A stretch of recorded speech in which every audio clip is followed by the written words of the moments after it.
சமுதாயம் ஏமாத்தப்பட்டுக்கிட்டு இருக்குது. இந்த மோசமான பயத்தை உட்கார்ந்துக்கிட்டு பத்தி சாம்பிராணி கொளுத்தி அதுக்கு ஒரு புனிதம் நினைச்சு படிச்சு அந்த அர்த்தத்தெல்லாம் உங்களுக்கு சொல்லி சொல்லி காட்டுறேன், உங்களுக்கு விளங்கும். அதுக்கடையில் உங்களுக்கு சின்ன ஒரு உதாரணத்துக்கு நான் சொல்லி காட்டுறேன், மோசமானதா இருக்குங்கிறதுக்காக உங்களுக்கு சொல்றேன். அதாவது சிலது அரபியில் எழுதியிருக்காங்க, உங்களுக்கு அர்த்தம் தெரியாது, எல்லாருக்கும் தெரியாது, சிலருக்கு வேணா தெரியலாம். அரபு தமிழ்ல ஒன்று எழுதிருக்காங்க, உங்களுக்கு படிச்சு காட்டுறேன், உங்களுக்கு விளங்கும்.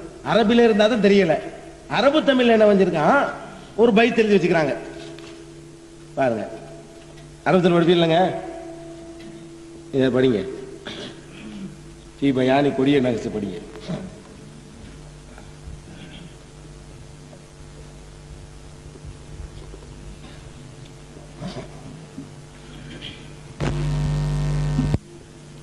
நகசில் கொடியதை போல கேளாய் நடக்கும் திங்களில் அவ்வொரு நாள் முஹர்ரம் ரபியுல் ஆஹிர் முன்னாகாமே சஃபர் மாசத்தி 7 நிகழ்த்தும் இலக்கத்தின் பதுவாரதை நெடியோர் நகு சென்றார் குர்ஆனிலே. சரி, அது என்ன சொல்றாரு தெரியுதா? கொடிய நகசு, நகசுனா பீடை, கொடுமையான பீடையை பற்றிய பாடம். ஹீபயானி கொடிய நகசு.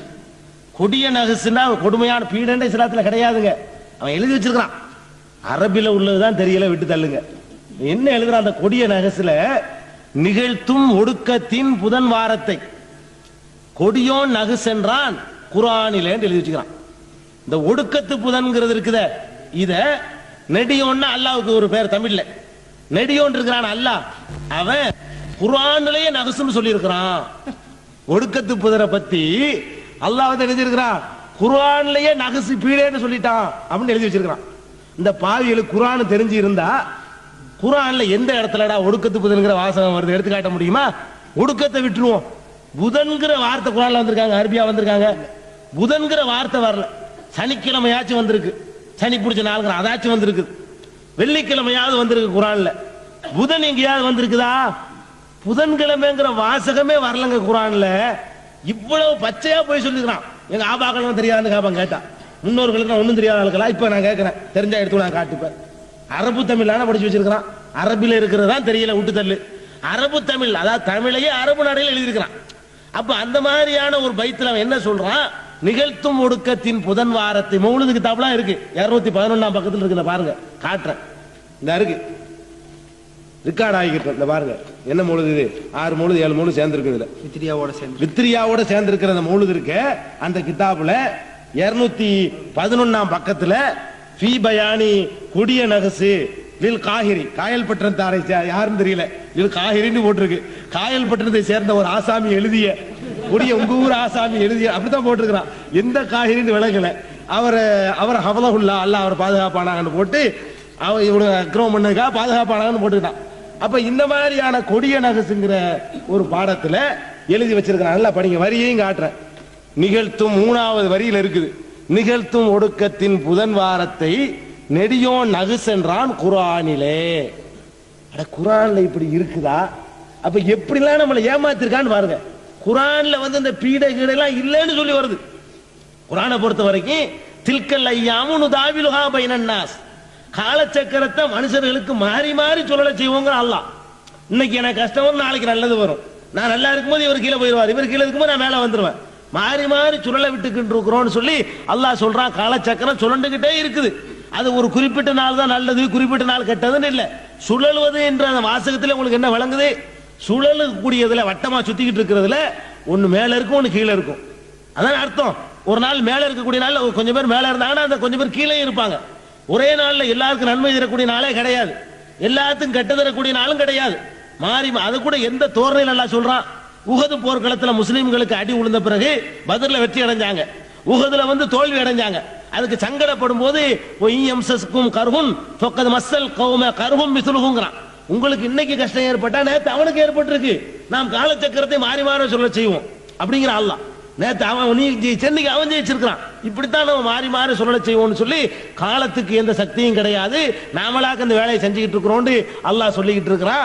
அஸ்ஸலாமு அலைக்குன்னு சுபான பொழுது ஒரு பைத்து வரும், நீங்க பார்த்துருக்கிறீங்க. அஸ்ஸலாமு அலைக்குங்கிறது, அஸ்ஸலாமு அலைக்கும் ரைட்டு தான். ரசூலுல்லாஹ்வுக்கு சலாம் சொல்றது மார்க்கத்தில் என்ன இருக்கு? அனுமதி இருக்கு. நம்ம அத்தையாத்துல கூட என்ன செய்யறோம், அஸ்ஸலாமு அலைக்க ஐயுஹன் நபின்னு சொல்றோம், சொல்லி வந்திருக்குது. அதுல எல்லாம் சல்லு அலைஹி சல்லிமு தஸ்லீமான் இருக்குது. எனக்கு சலாம் சொல்லுங்க, அந்த சலாத்தை எத்தி வைக்கிறதுக்கு என்ன இருக்காங்க, மலக்கள் எல்லாம் நியமிச்சு வச்சிருக்கிறான்னு சொல்லி வருது. சலவாத்துக்கு அது மாதிரி எனக்கு வந்து சேர்ந்துரும், எந்த இடத்துல இருந்து சொன்னாலும் என்னை வந்து அடையும் மலக்குகள் சொல்லிடுவாங்க, அதெல்லாம் இருக்குது. நாம் அதையெல்லாம் மறுக்க கிடையாதுங்க. ஆனாலும் சலான் சொல்றேங்கிற பேர்ல அதுக்குன்னு ஒரு மரபு, ஒரு முறை இருக்குதுங்க.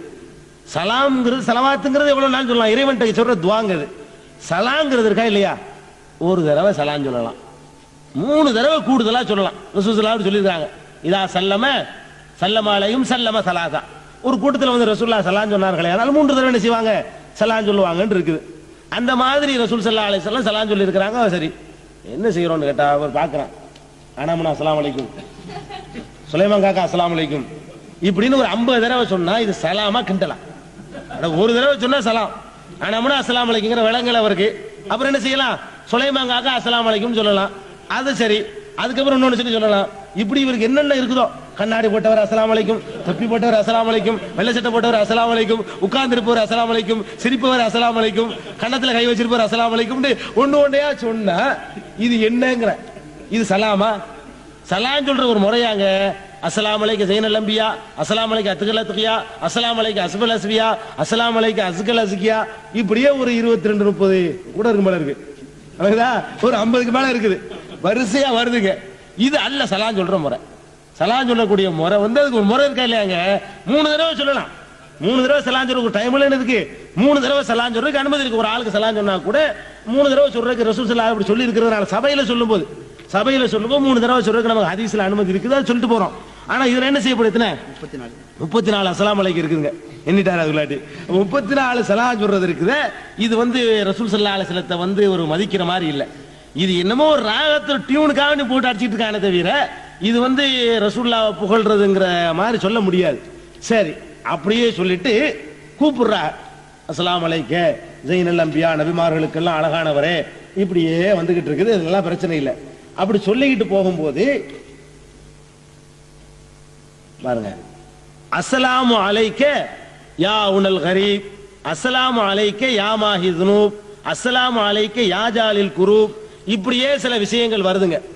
இதெல்லாம் ரசூலுல்லாஹ் கூப்பிடுறோம். ஆரம்பத்தில் ஒழுங்கா கூப்பிட்டு வந்து அகமதே முகமதேன்னு கூப்பிட்டு வந்து கடைசி என்ன ஆகுது தெரியுமா, பாவங்களை எல்லாம் மன்னிக்க கூடியவரே உங்களுக்கு சலாம் உண்டாவதுமாக, கஷ்டங்களை எல்லாம் நீக்கக்கூடியவரே உங்களுக்கு சலாம் உண்டாவட்டுமாக, பாவிகளுக்கெல்லாம் சேமிப்பா இருக்கக்கூடியவரே உங்களுக்கு சலாம் உண்டாவட்டுமாக அப்படின்னு யா உனல் கரீப், கரீபுகளுக்கு யாமாஹி துனூப் தானே, அந்த பாவங்களை எல்லாம் அழிக்கக்கூடியவரே மன்னிக்கக்கூடியவரே உங்களுக்கு சலாம் உண்டாகட்டுமாக ரசூல் ஸல்லல்லாஹு அலைஹி வஸல்லத்தை கடவுள் நிலையில வச்சு, இறைவனுடைய நிலையில கொண்டு வச்சு இவர் படிக்கிறாருங்க. பாவத்தை மன்னிக்கக்கூடியவரே ரசூல் ஸல்லல்லாஹு சொல்லலாமா? ரசூல் ஸல்லல்லாஹு அலைஹி வஸல்லத்தை பாவத்தை மன்னிப்பவர்ங்கிற ஒரு சிவத்தை அல்லாஹ் கொடுத்திருக்கிறானா? இல்லவே இல்லை. அல்லாஹ் குர்ஆன்ல வந்து ஒட்டுமொத்தமா சொல்றான், பாவ மன்னிப்புக்கு மாத்திரம். எப்படி சொல்றான்? இன்னல்லாஹ யக்ஃபிரு துனூப ஜமீஆ, அல்லாஹ் வந்து எல்லா பாவங்களையும் அவன் தான் மன்னிக்கிறான். அல்லாஹ் வந்து பாவங்கள் அத்தனையும் அவன் தான் மன்னிக்கிறான்னு சொல்றான். அப்ப லா தயசு லா தக்னது மிர் ரஹ்மத்தில்லா, நீங்கள் அல்லாஹ்வுடைய ரஹ்மத்தில் நம்பிக்கை இழந்துராதீங்க அப்படின்னு சொல்லிட்டு அல்லாஹ் என்ன சொல்றான்னு கேட்டா, இன்னல்லாஹ யக்ஃபிரு, இங்க வாங்க, இங்க வாங்க, என்னங்க போறீங்க, இன்னல்லாஹ யக்ஃபிரு துனூப ஜமீஆ, அல்லாஹ் வந்து எல்லா பாவங்களையும், எல்லா பாவம் சேர்த்து சொல்றான் பாருங்க, அவன் தான் மன்னிக்கிறேங்கிறான். இன்னொரு இடத்துல அல்லாஹ் சொல்றான், வமை யக்ஃபிரு துனூப இல்லல்லாஹ், அல்லாஹ்வை தவிர யார் பாவத்தை மன்னிக்க முடியும்னு கேட்கிறான். அல்லாஹ்வாகிய என்னைய தவிர யார் பாவத்தை மன்னிக்க கூடியவன் இருக்கிறான் அப்படின்னு சொல்லியும் அல்லாஹ் ஜல்ல ஷானஹு தஆலா கேட்கிறான். இன்னொரு பெருமானார் ஸல்லல்லாஹு அலைஹி வஸல்லம் சொல்றாங்க, அஸ்தக்ஃபிருல்லாஹ ரப்பி ஃபீ குல்லி யௌமின் மிஅத மர்ரா, ஒவ்வொரு நாளும் என்னுடைய இறைவனிடத்தில் நான் 100 தடவை பாவ மன்னிப்பு தேடுறேங்கிறாங்க பெருமானார் ஸல்லல்லாஹு அலைஹி வஸல்லம் சொல்றாங்க. ஒவ்வொரு நாளும் இறைவனிடத்தில் 100 தடவை நான் பாவ மன்னிப்பு தேடுகிறேன். இப்படி எல்லாம் பெருமானார் ஸல்லல்லாஹு அலைஹி வஸல்லம் அவங்க அல்லாஹ்விடத்தில் பாவ மன்னிப்பு தேடி இருக்கிறாங்க. அல்லாஹ் கூட குர்ஆன்ல என்ன சொல்றான்னு கேட்டா, லியக்ஃபிர லக்கல்லாஹு மா தகத்தம மின் தம்பிக வ மா தஅഖர், நபியே உங்களுடைய முன்பாவம் பின்பாவங்கள் எல்லாம் அல்லாஹ் மன்னிப்பான்னு சொல்றான். அப்ப மன்னிப்பது ரசூலுக்கு பாவங்கள் நிகழ்ந்திருந்தா கூட அதை மன்னிக்கிறது யார் தான்? அல்லாஹ்வே நான் தான் மன்னிப்பேங்கிறான். பெருமானார் ஸல்லல்லாஹு அலைஹி வஸல்லம் அவங்க ஒரு நாளைக்கு 100 தடவை பாவ மன்னிப்பு தேடுறேன்னு சொல்றாங்க அல்லாஹ்ட்ட. அப்படி இருக்கும்போது இவர் நபிகள் நாயகம் ஸல்லல்லாஹு அலைஹி வஸல்லம் அவங்களை வந்து கடவுள் நிலையில வச்சு படிக்கிறார், இறைவனுடைய நிலையில வச்சு படிக்கிறார். இது புகழா? இதான் புகழான்னு கேட்கிறேன். புகழ்னு சொன்னா அவங்க போதனைக்கு மாறு செய்வதற்கு பேர் புகழா? புகழ்னு சொன்னா என்னங்க, விரும்பினதெல்லாம் சொல்றதுக்கு பேர் புகழா? அது புகழ் கிடையாதுங்க, அது வஞ்ச புகழ்ச்சி. விரும்பினதையெல்லாம் சொல்றதுக்கு பேர் புகழ் இல்ல. அவங்களுடைய போதனைக்கு மாற்றம் இல்லாமல் பேசுவதற்கு பேர் தான் என்னது, புகழ். பெருமானார் ஸல்லல்லாஹு அலைஹி வஸல்லம் என்ன வழியை நம்ம காட்டியிருக்கிறாங்க, எதுவா இருந்தாலும் நீங்க அல்லாஹ்ட்ட தான் பாவம் மன்னிப்பு தேடணும். பாவங்களை மன்னிக்கிறது இறைவன் உருவம் மாத்திரம் தான். அதை சொல்றதுக்கு தான் நான் வந்திருக்கிறேன். இப்படி எல்லாம் ரசூல் ஸல்லல்லாஹு அலைஹி வஸல்லம் அமைதியா வந்து உட்கார்ந்து பேசுவோம். உட்கார்ந்து போது இவர் என்ன செய்யறாரு, இந்த கவிதையில அல்லாஹ்வுடைய ரசூலை பாவத்தை மன்னிப்பவரேன்னு கூப்பிட்டு சலாம் வேற சொல்றாரு. இது பாவம் இல்லையா? இது அல்லாஹ் ஏத்துக்குவானா? இந்த மாதிரி ஒரு அக்கீதா, இந்த மாதிரி ஒரு நம்பிக்கை அல்லாஹ் ஏத்துக்குவானா? அல்லாஹ்வுடைய ரசூல் தான் இதை ஹயாத்தோட இருக்கும்போது கேட்டா ஒப்புக்கொள்வாங்களா?